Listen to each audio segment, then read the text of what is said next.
नमस्कार, बंजारा बीट्स में आपका स्वागत है। मैं हूं ज्योति प्रकाश खरे। आज हम आपको मिला रहे हैं एक ऐसी शख्सियत से जो अंतर्राष्ट्रीय स्तर पर उन्होंने बहुत काम किया है। चलिए मिलते हैं कृष्ण कुमार दीक्षित जी से। नमस्कार दीक्षित जी। नमस्कार, धन्यवाद खरे साहब। मेरा सौभाग्य है कि आज बंजारा चैनल के लोगों से संपर्क आपके माध्यम से हो रहा है। मैं बहुत प्रसन्न हूँ। दीक्षित जी, आप अपनी उपलब्धियां और अपने परिचय और कहाँ से आपका बुंदेलखंड से जुड़ाव है उसे शुरू कीजिए।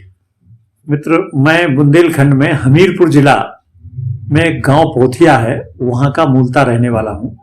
वहीं मैं कक्षा 8 तक पढ़ा और 8वीं के बाद हमीरपुर जीआईसी में मैंने इंटर किया वहां से। इसके बाद फिर लखनऊ यूनिवर्सिटी से बीएससी, गोरखपुर यूनिवर्सिटी से एमएससी और कानपुर यूनिवर्सिटी से एलएलबी किया जी। और कर्नाटक यूनिवर्सिटी से एलएलएम किए हुए हूँ जी। मैं 5 साल तक लेक्चरर रहा, विशेष रूप से मौदाहा रगौल जो है मौदाहा बुंदेलखंड में, उसमें था जी। फिर बाद में फतेहपुर में मैथमेटिक्स का लेक्चरर हुआ जी। इसके बाद सन 1978 में मैं पब्लिक सर्विस कमीशन के यूपी पब्लिक सर्विस कमीशन के एग्जाम से सेल टैक्स अफसर के रूप में चयनित किया गया जी। और लगातार सर्विस करने के बाद कितने वर्ष किया आपने वहां? हाँ, 34 साल लगभग करने के बाद 2012 में मेरा रिटायरमेंट मेरठ से हुआ। किस पद से आप रिटायर? मैं डिप्टी कमिश्नर पद से रिटायर हुआ हूँ।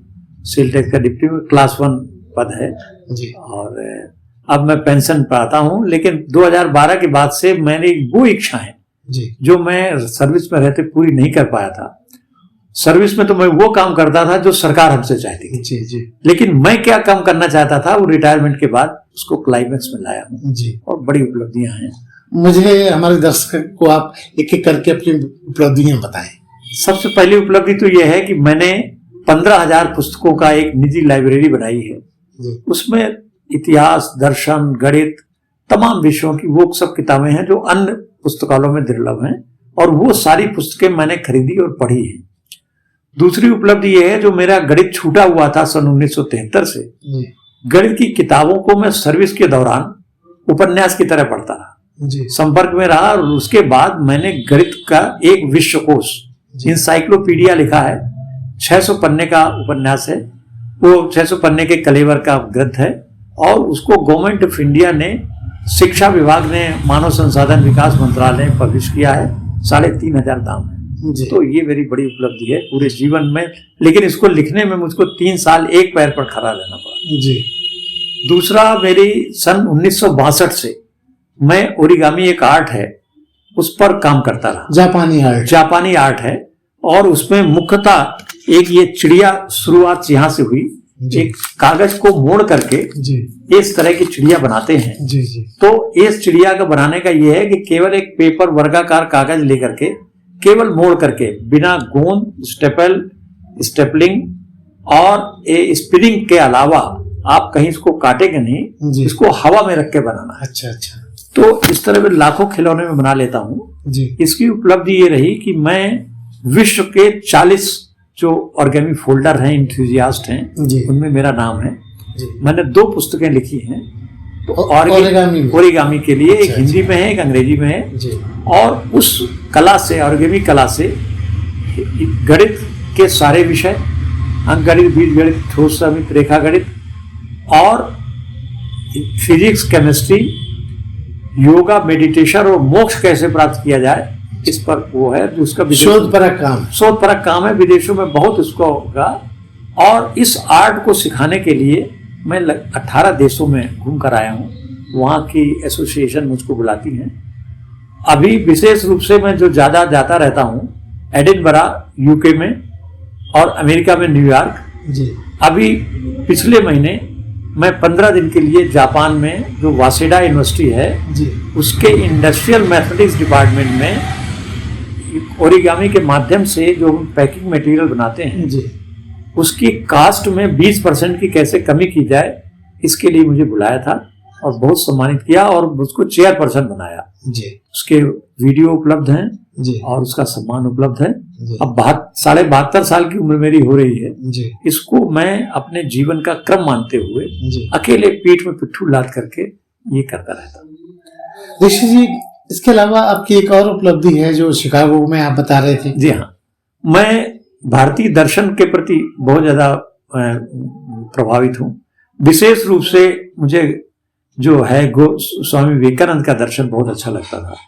तो एक बार एक स्वामी विवेकानंद की जो इकाई है शिकागो में, उनका एक एडवर्टीजमेंट निकला कि एक आप लेख लिखिए, उसमें $250 आपको इनाम मिलेंगे अगर आपका लेख छप गया।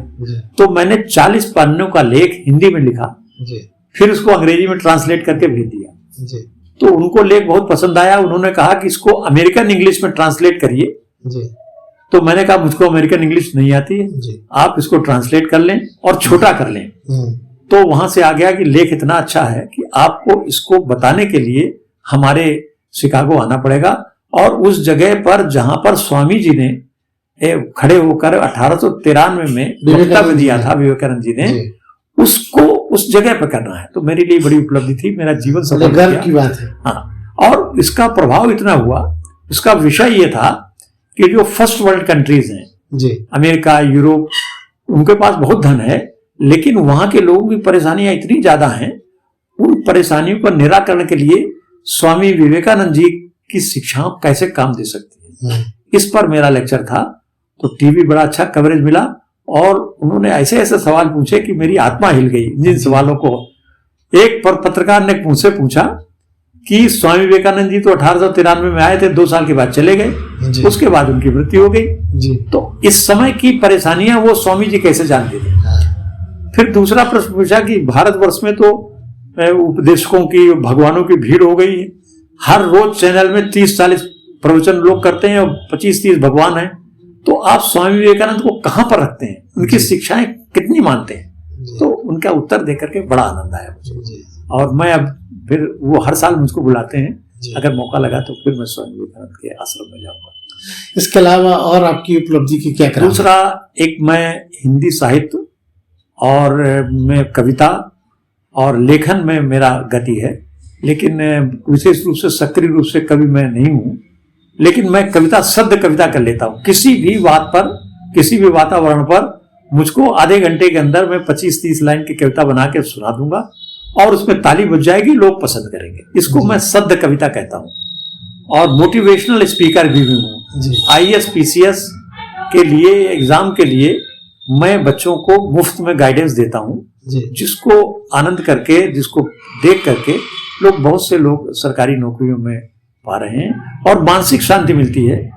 दूसरा, ओरिगेमी से मानसिक रोगों का इलाज कैसे किया जाए, इस पर मैंने पूरा अध्ययन किया है और मैं उनको साइकोलॉजिकल और फिजिकल बीमारियों से दूर करने का प्रयत्न करता रहता हूं।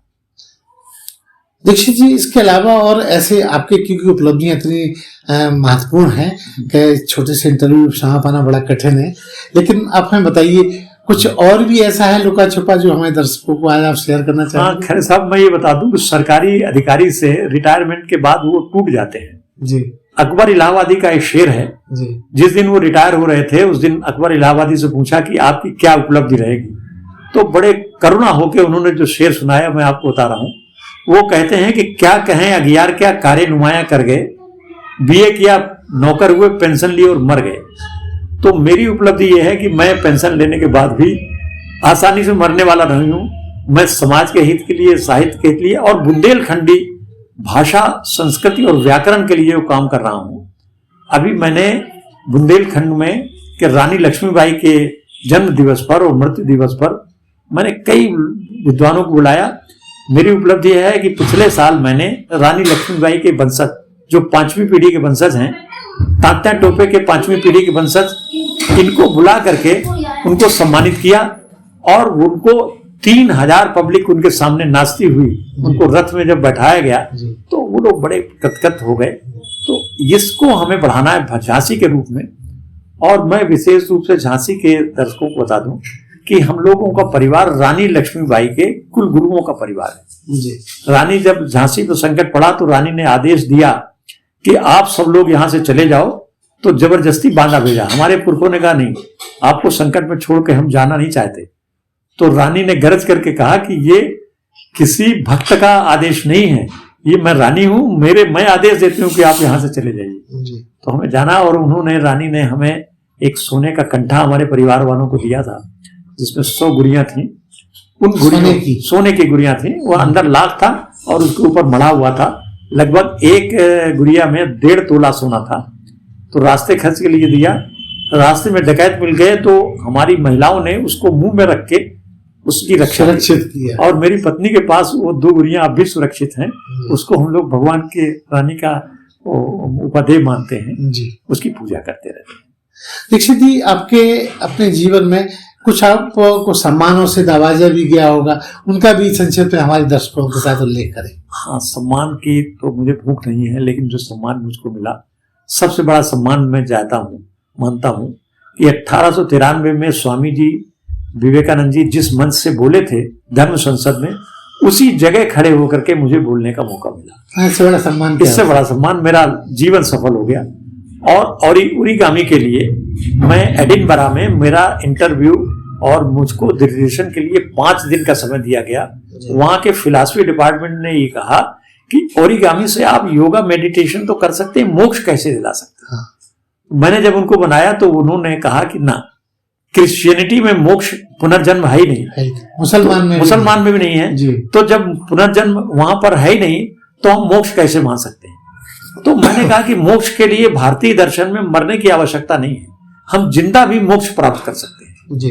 तो मेरी इस बात को लगा, लेकिन जब तक पोप नहीं कह देता तब तक ये बात वो लोग मानेंगे नहीं, प्रमाणिकता के साथ। तो मेरी किताब जो एडिनबरा में चल रही है जी, उसमें उस चैप्टर में कहा कि हम इसको फाड़ दें। हमने कहा नहीं, मेरी किताब आप फाड़ेंगे नहीं, मैंने बड़े श्रम से लिखी है। तब ये तय हुआ कि उन्होंने कहा हम इसके ऊपर काला कागज चिपका के इसको पढ़ाएंगे। उन्होंने कहा काला कागज चिपकाइए। तो उन्होंने पोप को एक पत्र लिखा है कि भारतीय एक कलाकार हैं, उन्होंने इससे मोक्ष क्या है, हम इससे सहमत, अगर आप सहमत हो जाएं तो हम सहमत हो। तो अभी तक 8 साल हो गए, विचारार्थ पड़ा हुआ है। तो मैंने पूछा कि क्या है, उन्होंने कहा पोप को हम तगादा नहीं कर सकते, पोप का मन होगा तो जवाब देगा और पोप का मन होगा जवाब नहीं देगा जी। और वो हर साल इस चिट्ठी की एक दोबारा भेज देते हैं। तो पोप रिमाइंडर भी नहीं लिखते, फ्रेश चिट्ठी उसी नई डेट से भेज देते हैं, क्योंकि पोप को रिमाइंडर भेजना उनके सम्मान के खिलाफ है। तो मैं बहुत छोटा सा हमीरपुर जिले के पोथिया गांव को पैदा हुआ एक पट्टी बोरका वाला लड़का, मेरी एक चुनौती पोप में के वेटिकन सिटी में पड़ी हुई है, मैं इसको भी अपनी उपलब्धि मानता हूँ जी। दूसरा ऑर्गेमी में मुझे बहुत सम्मान मिला विश्व में। इंडिया में तो 3-4 लोग हैं मेरे लेवल के, तो विश्व में लगभग 40 लोग हैं जी। तो मेरा एक ऑफर आया था कि आप गणित जानते हैं, तो एडिनबरा में उन्होंने कहा कि आप नासा में काम करने लगे और वो अच्छी तनख्वाह देंगे, लग्जरी लाइफ। लेकिन अब 72 साल की उम्र में वही है कि अगर सभी कुतिया बनारस चली जाएंगे तो पत्तल कौन चाटेगा एक बड़ा विवश है। तो मेरा एक इच्छा होते हुए भी मैं बनारस वहां पर मैं नासा में नहीं जा पाया। लेकिन एक उपलब्धि मुझे सबसे बड़ी लगी, जब मैं बाली द्वीप समूह में गया तो वहां एक कबीला है जो हिंसक था और मानव भक्षी था। अब वो ठीक हो गए हैं, कुछ ठीक हो गए, कुछ नहीं भी ठीक हुई। तो मेरा सम्मान उस कबीले के लोगों ने किया और मेरे सम्मान में नृत्य प्रस्तुत किया। और मैंने कहा मैं गोश्त नहीं खाता हूं, तो उन्होंने कहा कि हम आपके सम्मान में गोश्त नहीं खाएंगे और महीने भर तक नहीं खाएंगे। अच्छा। उनमें 5 लोगों ने तो कहा कि हम जिंदगी भर गोश्त नहीं खाएंगे। तो मेरी इस ऑरिगेमी कला से जो वेजिटेबल खाने वालों की वृद्धि परिवर्तन हुआ है, ये मैं इसको सबसे बड़ा परिवर्तन मानता हूँ। दीक्षित जी, आपकी यात्रा बड़ी दिलचस्प और रोचक है। मुश्किलें कहाँ आई आपको 72 सालों में? क्योंकि कहते हैं जब अच्छा कोई काम होता है तो मुश्किलें जरूर आती हैं। देखिए, मुश्किल तो मेरे हर जीवन में आई, लेकिन राहुल सांस्कृत्यायन का एक किताब है उनकी, घुमक्कड़ शास्त्र, उसमें अथथो जिज्ञासा करके एक चैप्टर है जी। उसमें लिखा है कि व्यक्ति को खोए हुए गधे की तरह घूमना चाहिए। एक गधा है, उसको अच्छी घास दिखाई दी, इधर चला गया, फिर दूसरी घास दिखाई दी, उधर चला गया, किसी ने डंडा मार दिया, किसी ने पानी पिला दिया, शाम को धोबी खुद ही ढूंढ लेगा। तो इस प्रकार मैंने किया है। मैंने जो 18 देशों की यात्रा की है, भारतवर्ष में जो हर स्थान की यात्रा की है, कठिनाइयां तो बहुत आई। कभी पैसा खर्च हो गया, कभी चोरी हो गई, कभी पुजारी हो गई, लेकिन उनको कठिनाइयों को चैलेंज मानते हुए मैंने अपनी यात्रा पूरी की है और भी कर रहा हूँ। देखिए, ये एक महत्वपूर्ण सवाल। कहते हैं कि हर सफल व्यक्ति के पीछे एक महिला का हाथ होता है, तो इसमें आपकी जीवन संगिनी का क्या योगदान है? ये बड़ा अच्छा प्रश्न है, लेकिन मैं डरते हुए उत्तर दे रहा हूँ कि मेरी पत्नी एक एमए पास घरेलू महिला हैं, द्रवित हैं, और लेकिन उनका ये कहना है कि ये अब बूढ़े हो गए हो, ये सब बंद करके आराम करो। लेकिन फिर भी भारतीय हिंदू महिला होने के नाते मैं जो करता हूँ उसमें व्यवधान उत्पन्न नहीं करती। ये सबसे बड़ी कला है कि असहयोग न करना सबसे बड़ा सहयोग है। अगर वो रूठ जाएं कि नहीं आपको ये करना है तो मुझे मजबूरी, लेकिन मेरी हर काम को वो भुनभुनाते हुए पूरी करती हैं। मैं महिलाओं को 4 हिस्से में बांटता हूँ। 4 प्रकार की महिलाएं मैं मानता हूँ कि पहली तो होती है तुष्टा, कि जो काम आप करेंगे तुष्ट हो जाएंगी, आप उनको जो खिलाएंगे खाएंगे, जैसा कहेंगे करेंगी। ऐसी महिलाएं मुश्किल से 4%। एक होती है रुष्टा, आपके हर काम में रुष्ट हो जाएंगे, अरे ऐसा नहीं होना चाहिए, ये होना चाहिए, आप ये करो ये करो, लेकिन फिर भी पत्नी के रूप में आपको खाना खिलाएंगी, आरामी बीमारी में रखेंगी, रुष्ट होंगी, लेकिन आपका सहयोग पूरा देंगे। और तीसरी है पुष्टा, ससुराल में आते ही सास से चाबी ले लेंगी, ससुर को किनारे कर देंगी, पति को दबा लेंगी, और वो जो चाहेंगी वो करेंगी। वो है पुष्टा, तो शरीर रूप से मानसिक रूप से पुष्ट है। अब चौथी पत्नी बहुत कम होती है, वो दुष्टा है, आपके हर काम में अड़बंगा लगाएंगी, आपको मानसिक रूप से विक्षिप्त कर देंगी, परेशान कर देंगी। तो मेरा भाग्य है कि मेरी पत्नी दूसरे क्रम में रुष्टा के रूप में आती हैं और उनकी वजह से वो कोई ऐसा व्यवधान नहीं डालती कि मैं इसको न करता हूँ। दीक्षित जी, बंजारा बीट एक ऐसा प्लेटफॉर्म है जो हम लोग इसमें आप जैसे विलक्षित और बुंदेलखंड का नाम देश विदेश में रोशन करने वाले लोगों को समाहित करते हैं। आप अपने इस 72 साल की यात्रा के बाद नई पीढ़ी को हमारे चैनल के माध्यम से कुछ संदेश दें। देखिए, बंजारा बीट्स बहुत अच्छा काम कर रहा है। गांधी जी ने कहा था कि आखिरी व्यक्ति तक अगर आपकी आवाज पहुंचती है तो ये उपलब्धि है जो बंजारा चैनल कर रहा है। बुंदेलखंड के लोगों में एक आत्मसंतोष की बड़ी भारी गुण रहता है। सब कुछ अभाव होते हैं कि बाद भी अपनी बात वो करते रहते हैं। ये मुझको बुंदेली संस्कृत से मिला है, और मैं लोगों को ये कहना चाहूंगा कि आप अपनी बुंदेली माटी से, बुंदेली शिक्षा से, बुंदेली बोली से और बुंदेली कल्चर से संभाल रखें तो आप विश्व में कहीं कुछ कर सकते हैं। यद्यप बड़ी बुंदेलखंड पिछड़ गया है, लेकिन मैं एक कविता के माध्यम से इसको कहना चाहूंगा कि अगर जरूरत पड़े देश को बलिदानों की, दे देना आवाज बेतवा के पानी को, और देख लेना तब विंध्याचल हिमगिर तक उड़कर जाएगा आला उदल की बानी को, आला उदल की गाथा को जगनक फिर से दोहराएगा। इस देश की बलवेदी पर मर मिटने को हर बच्चा तैयार, अबे बुंदेला ना बूढ़ो भार, ना बल खाएगा ये तलवार, ना बल खाएगा ये तलवार। तो ये थे कृष्ण कुमार दीक्षित जी, जो अपनी देश और विदेश की यात्रा का मर्म और बहुत सारी ऐसे मुद्दे जो अनछुए थे बंजारा बीट के साथ शेयर कर रहे थे। बंजारा बीट से बात करने के लिए धन्यवाद। ये मेरा भाग्य है कि मैं आपके समक्ष आया और मुझको बड़ा आत्मसंतोष मिला है। जितने उपलब्धि मैं स्वामी विवेकानंद के उस मंच पर खड़े होकर बोलने पर जो मुझको सुख मिला है, वही सुख आज मुझको मिल रहा है। धन्यवाद। अपनी माटी से जुड़ा हुआ व्यक्ति हूँ। धन्यवाद। इस चैनल को लाइक और सब्सक्राइब करना ना भूलें। देखते रहिए बंजारा बीट्स।